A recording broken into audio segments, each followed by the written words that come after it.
পৃথিবী সৃষ্টি করলেন আল্লাহ, মানুষ সৃষ্টি করেছেন আল্লাহ। আইন তৈরি করবে তোমার বাবা।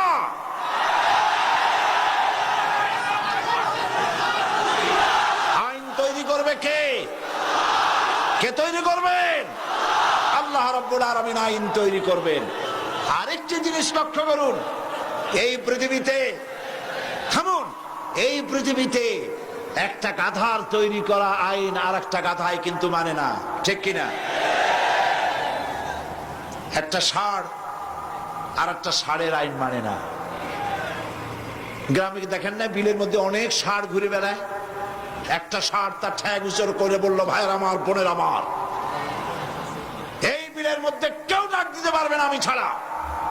আর সব ষাঁড়েরা, গরুরা লেজ উঠো করে দৌড় মারলো। একটা গরুর আইন মানে না, একটা ব্যাঙ আর একটা ব্যাঙের আইন মানে না, একটা বানর আর একটা বানরের আইন মানে না। আর তোমরা আশরাফুল মখলুকাত মানুষ, কার বাজানে কি আইন তৈরি করেছে সে আইন মানতে পৃথিবীর মানুষ বাধ্য নয়। মানুষ সৃষ্টির সেরা, আইন মানবে আল্লাহ। চিল্লায় বলো কার?